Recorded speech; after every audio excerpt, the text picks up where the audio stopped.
Good morning बच्चों।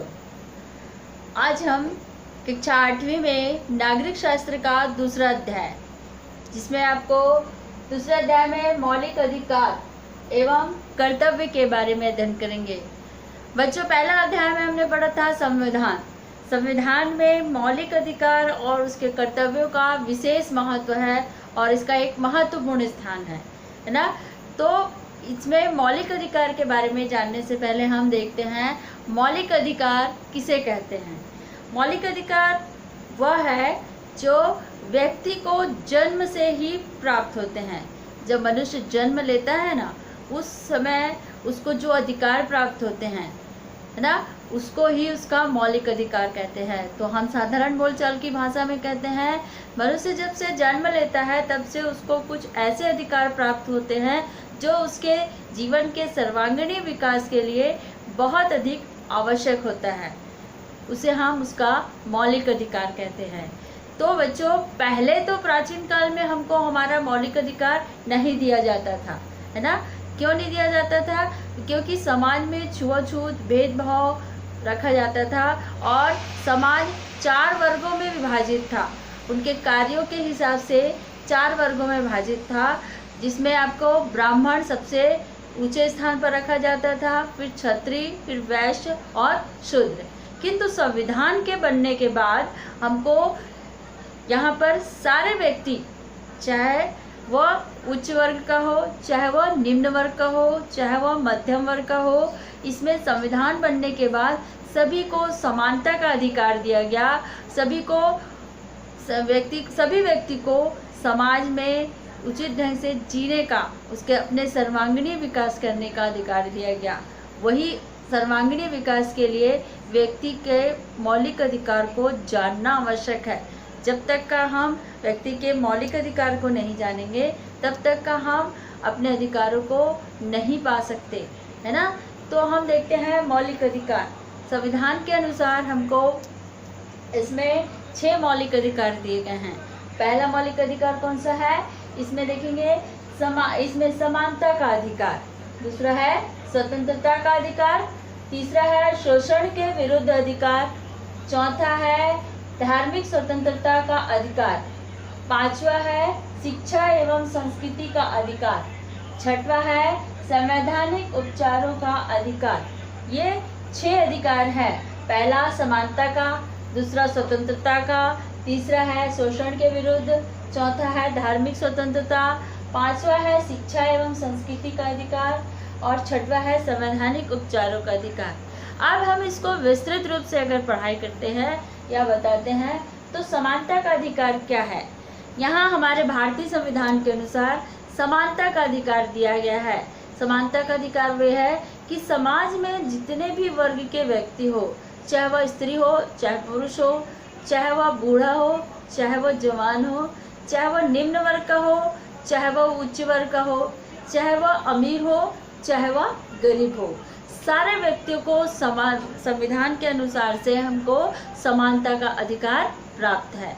ठीक है। समानता का मतलब वह अपने जीवन में सर्वांगीण विकास करने के लिए हर एक कोशिश समान रूप से कर सकता है ना। चाहे वो लड़की हो, चाहे वह लड़का हो। पहले के ज़माने में लड़कियों को कोई भी अधिकार नहीं दिया जाता था समाज में, किंतु आज लड़कियां अपने कंधों से सारी लड़कियां अपने बरोबरी, समाज में बरोबरी से काम कर सकती हैं, अपने अधिकारों को वो पा सकती हैं। तो ये हुआ समानता का अधिकार। अब देखते हैं स्वतंत्रता का अधिकार, कि अपने सर्वांगीण विकास के लिए हर एक व्यक्ति स्वतंत्र है ना। लेकिन यहाँ पर एक चीज़ है कि संविधान के द्वारा बनाया हुआ जो कानून है उसका पालन करते हुए वह अपने सर्वांगीण विकास को कर सकता है ना। ये नहीं कि हम स्वतंत्र हैं और स्वतंत्र रहने के साथ साथ हम कोई भी काम को कर सकते हैं, ऐसा नहीं। वो काम गलत हो जाएगा। कानूनी तौर से अगर वो गलत है ना, तो वो गलत होगा, है ना। तो इसलिए हम देखते हैं कि हमको स्वतंत्रता का अधिकार तो मिला हुआ है, किंतु यहाँ पर हम ये कह सकते हैं कि हाँ, हम अगर अपने सर्वांगीण विकास के लिए कोई काम करते हैं तो उसके लिए हम स्वतंत्र हैं, है ना। अगर आप रोड में जा रहे हो तो रोड के बनाए हुए नियमों का पालन कीजिए।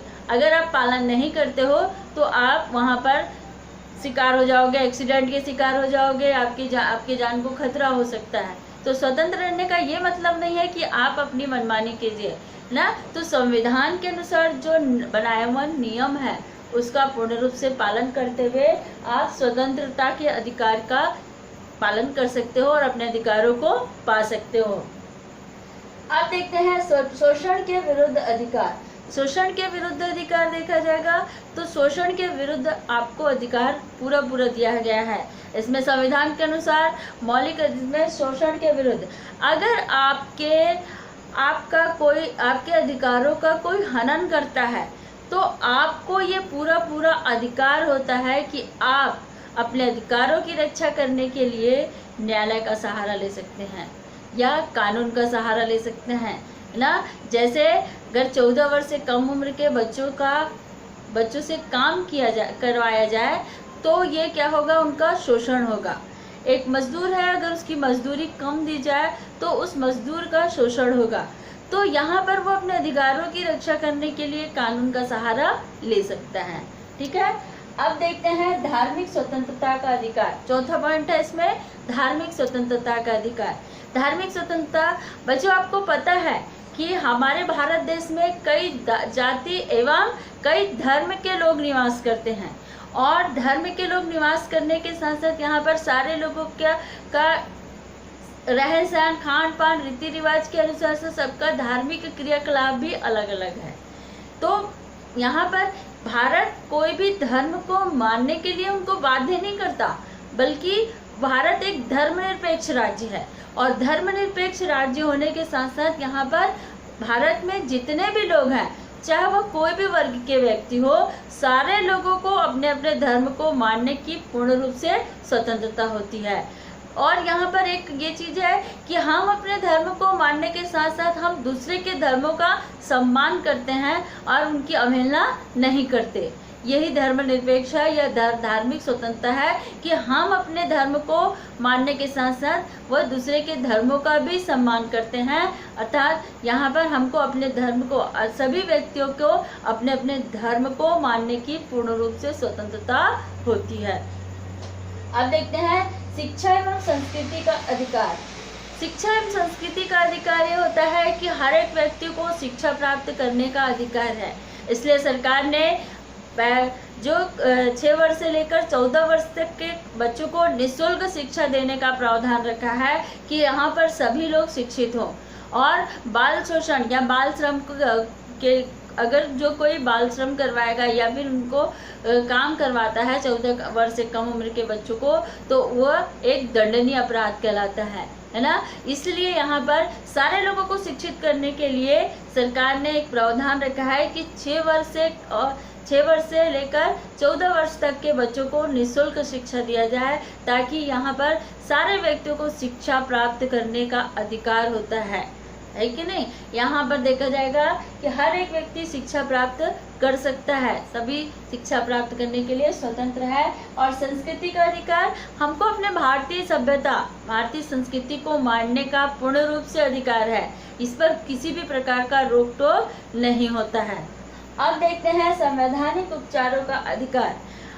संवैधानिक उपचारों का अधिकार कहने का तात्पर्य है कि अगर आपके अधिकारों का कोई हनन करता है तो आपको पूरा अधिकार है कि आप अपने अधिकारों की रक्षा करने के लिए न्यायालय का सहारा ले सकते हैं।